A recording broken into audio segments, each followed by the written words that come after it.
Hi everyone, Myra here, back with another installment of Storytime. We are continuing our story, The Dancing Cats of Applesap. We're ready for chapter 9. Get comfy. Melba woke up the next morning, a fine blue Sunday morning, and the first thing she did was have an attack of the jitters. This was nothing unusual. The jitters were as much a part of Melba's life as the weather. Like the weather, they came and went, blackening some days with dread, clouding up others with worry, blowing an hour to nervous pieces, and then dying down and fading away. The jitters might attack 3 times in 1 week, or 3 times in 1 day, or they might settle in for a sweaty-palmed siege. Often they came at the worst possible moment, when Melba wanted to answer a teacher's question, but then the jitters couldn't open her mouth. When Melba tried out for the school play, but then, gasp, the jitters could only choke and gurgle on stage. Time after time, the jitters froze Melba dead in her tracks, and set her up to be laughed at, and whispered about, and finally swept impatiently aside. After a while, Melba began to get the jitters by just thinking that she might get the jitters. That was worse, because it meant she couldn't do things that she wanted secretly very much to do. She couldn't take swimming lessons because she might get the jitters. She couldn't telephone people because she might freeze. Melba couldn't even talk about the jitters, or they might take revenge for being told on and fly down and grab her. This fine blue morning the jitters had Melba by the throat, and it didn't make a bit of difference that she knew where they came from. Idiotically, they came from a dream she'd had the night before. The dream was about Irma Herring's Easter party, when Melba had somehow stumbled into the middle of, even though it was the last place on earth she wanted to be. Dreams will do that to you every time. Excuse me.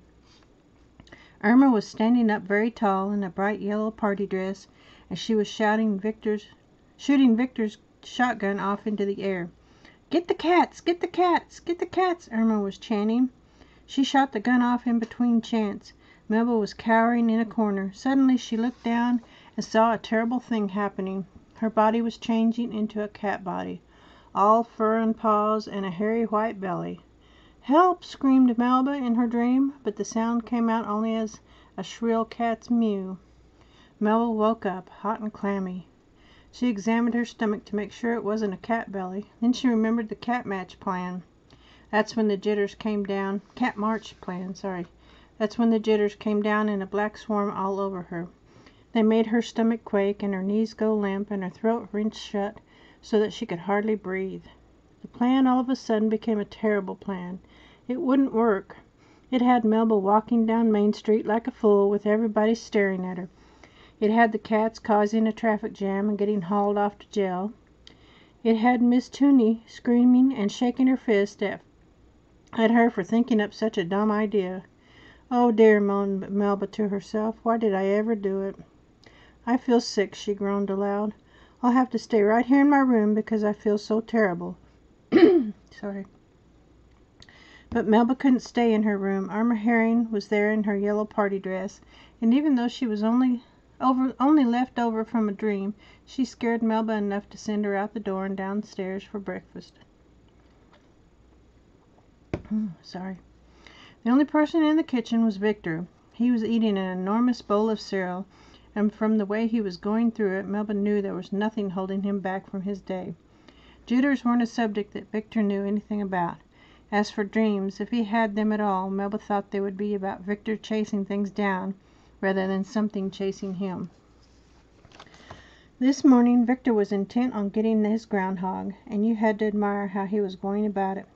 "Look at this," he announced. When Melba sat down at the table, she poured herself about enough cereal to keep a mouse going for 5 minutes, and looked. Victor was drawing a map of the field on a pad of paper. "See, the groundhog has got 2 holes that we know of. One is up in the corner by the fence, and the other, since he's no dummy of course, is right down opposite our vegetable garden," Victor explained. He marked the map with a black X. "Now what we're going to do is split flanks, with half of us covering the fence and the other half hiding in those bushes near the garden. Then, at the signal, which I'll give, of course, The garden troops will make a lot of noise just to let the groundhog know that the garden isn't the place where he can get his lunch today. So, naturally, after a while, he'll start poking his head out the other door. That's where I'll be with my shotgun, and whammo! He won't know what hit him. It's a good plan, Melba had to admit. Think it'll work? It will work all right. I'll make it work, said Victor. He leaned back in his chair, very pleased. Victor grinned. It was the same big, broad, friendly grin that made everyone like him and want to be him, crazy or not. Melba couldn't help smiling, too. She poured herself another bit of cereal and leaned back in her chair the way Victor was leaning, cool and casual. Victor seemed to appreciate this. Hey, he said, do you want to come along? We could use another person in the garden to make noise. Melba shook her head. I've got plans of my own today, she answered, trying to sound businesslike. Victor sat up and eyed her. What plans? He asked suspiciously, because Melba usually didn't have things like that. Melba usually waited for him to have plans. Oh, something. Something down at that dumb drugstore, I bet, said Victor. He eyed her again. Hey, you know what I heard? What? They're going out of business. No, they're not, said Melba. Yes, they are. Everybody at the Super Queen knows it. Everybody says it's about time, too. That old wreck of a place is an eyesore in this town, and the people who run it are eyesores, too.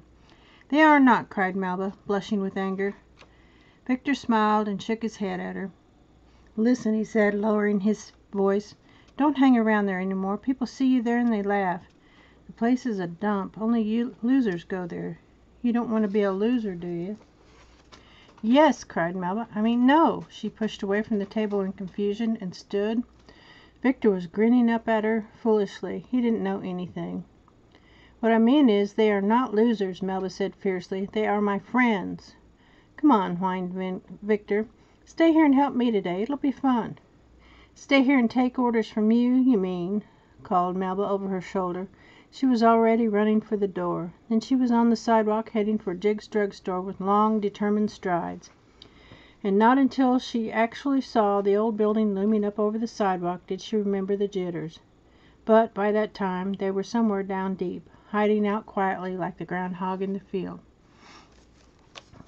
Hello? Is this the company that publishes the Guinness Book of World Records? It is? Oh, wow. I mean, my name is Melba Morris, and I have, or I guess I have, well, maybe I have a world record to report. That wasn't a very good beginning, was it? Said Melba over her shoulder. I should have sounded more forceful. They've put me on hold. Hello? Oh, yes, I was just telling the other man. My name is Melba Morris, and...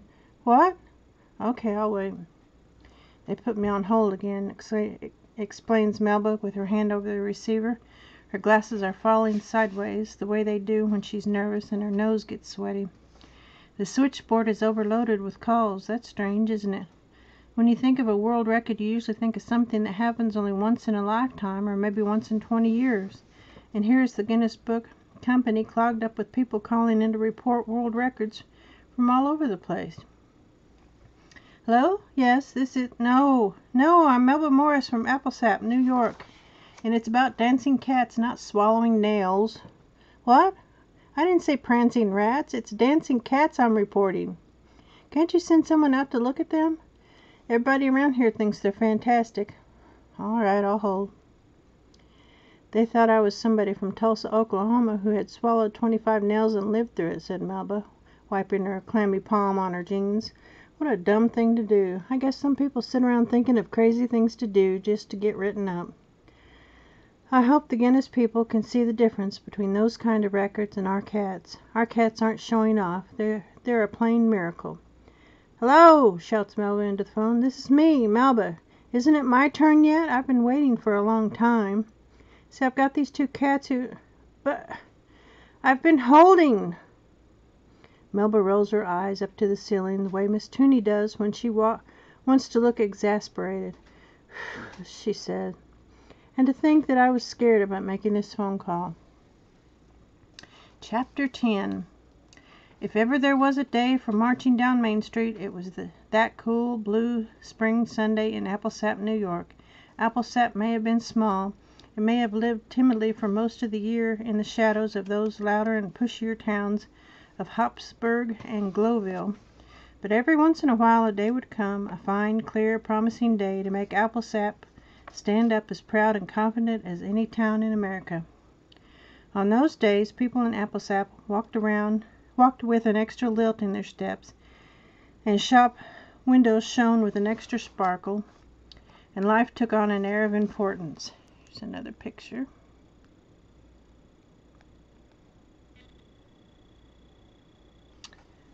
On this particular Sunday, for no reason that anyone could put a finger on, Applesap was practically bursting with sparkle. Melba felt it as she walked along the sidewalk towards Jig's drugstore. The sparkle straightened her shoulders and lifted her chin, and finally prancing her incongruously across Main Street to Dunn, as if she were a majorette leading the band. Fitting her old-fashioned key into the old-fashioned lock on the store's front door, Miss Tooney felt it and sniffed the air suspiciously. "If I didn't know better, I'd say it was a wonderful day, too," she muttered almost cheerfully to the cats who swarmed up to greet her. Across town, the mayor of Applesap, biting into his breakfast egg, felt it and decided on the spot to construct a roller rink pavilion to beat the devil out of Glowvilles. And all over town people were pushing up their windows and congratulating themselves on the greenness of their lawns. Churchgoers were skipping up the steps to their churches, paper boys were hurling their papers like javelins, dogs galloped at the wheels of their rabbits, and even groundhogs, especially Victor's, soggy and hungry after 2 days of underground hiding, nosed up from their holes for a quick gulp of that glittering air. Meanwhile, as Melba bounded up behind Miss Tooney to enter Jig's drugstore, Jiggs himself, in his dark house at the edge of town, twitched up a shade and peeped out for exactly 3 seconds before sadly closing it back down again. "Spineless worm," snapped Miss Tooney to Melba. "Just look how he made himself dinner on my counter last night, and didn't even have the politeness to sponge off after." "He's left his guitar here, too," said Melba. She picked it up from the counter's far end, where about 20 cats had been using it for a pillow. "And look," she added, "a string is broken."